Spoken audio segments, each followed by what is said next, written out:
স্বর্ণ মানব ইতিহাসের অন্যতম প্রাচীন ও মূল্যবান ধাতু। কখনো এটি ছিল রাজাদের মুকুটে, কখনো বাণিজ্যের মুদ্রায়, আবার কখনো রাষ্ট্রের শক্তির প্রতীক।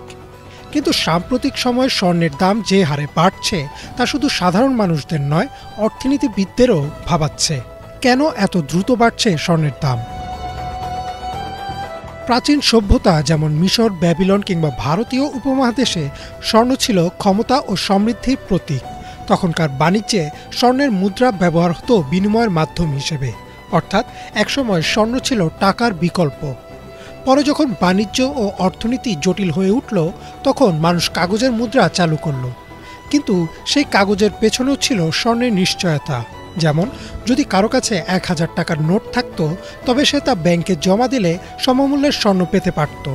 এই ব্যবস্থাকে বলা হতো গোল্ড স্ট্যান্ডার্ড বা স্বর্ণভিত্তিক অর্থনীতি। সবকিছু বদলে যায় 1971 সালে। যুক্তরাষ্ট্রের তৎকালীন প্রেসিডেন্ট রিচার্ড নিক্সন ঘোষণা দেন যে ডলার আর স্বর্ণের সাথে বাধা থাকবে না। এই ঘটনাই ইতিহাসে পরিচিত নিক্সন শক নামে। সেই সময়ের আগ পর্যন্ত বিশ্বের বেশিরভাগ দেশ তাদের মুদ্রার মান নির্ধারণ করত ডলারের ভিত্তিতে, আর ডলার নির্ভর করত স্বর্ণের উপর। কিন্তু নিক্সনের ঘোষণার পর থেকে ডলার হয়ে যায় বিশ্বের রিজার্ভ কারেন্সি বা প্রধান আন্তর্জাতিক মুদ্রা, যার কোনো সরাসরি সম্পর্ক থাকলো না স্বর্ণের সঙ্গে। বিবিসিতে প্রকাশিত একটি প্রতিবেদনে বলা হয়েছে, অর্থনৈতিক অস্থিরতা বাড়লে মানুষ সবচেয়ে বেশি আস্থা রাখে স্বর্ণের উপর।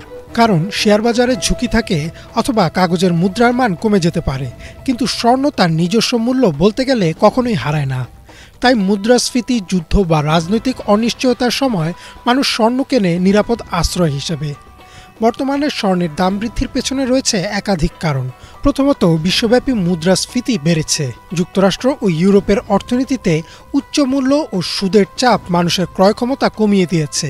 দ্বিতীয়ত, চলমান ভূরাজনৈতিক উত্তেজনা, বিশেষ করে ইউক্রেন যুদ্ধ, মধ্যপ্রাচ্যের অস্থিরতা এবং চীনের অর্থনৈতিক মন্থরতা বিনিয়োগকারীদের আরও বেশি স্বর্ণের দিকে ঠেলে দিচ্ছে। সিএনএনের বিশ্লেষণ অনুযায়ী চীন ও রাশিয়ার কেন্দ্রীয় ব্যাংক বিগত কয়েক বছরে বিপুল পরিমাণ স্বর্ণ মজুত করেছে, যা বাজারের দামের ওপর বড় প্রভাব ফেলেছে। মার্কিন ডলারের মূল্য যখন দুর্বল হয়, তখনও স্বর্ণের দাম বাড়ে, কারণ আন্তর্জাতিক বাজারে স্বর্ণ কেনাবেচা হয় ডলারে, আর ডলার দুর্বল মানে স্বর্ণ কিনতে তুলনামূলক বেশি ডলার লাগছে। অন্যদিকে প্রযুক্তি শিল্পেও এখন স্বর্ণের চাহিদা বেড়েছে।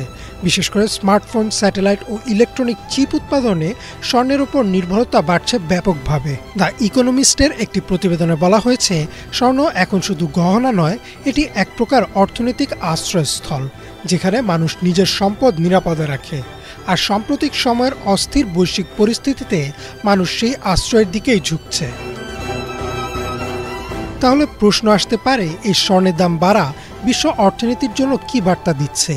বিশেষজ্ঞদের মতে, স্বর্ণের মূল্যবৃদ্ধি এক প্রকার সতর্ক সংকেত।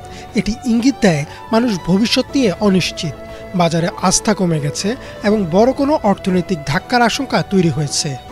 আবার অনেকে বলছেন, ভবিষ্যতে যদি বিটকয়েনের মতো ডিজিটাল কারেন্সি প্রভাবশালী হয়ে ওঠে, তাহলে হয়তো স্বর্ণ আবারও ফিরে পাবে মুদ্রা হিসেবে তার প্রাচীন মর্যাদা। ইমরান মাহমুদ, বাংলা ভিশন।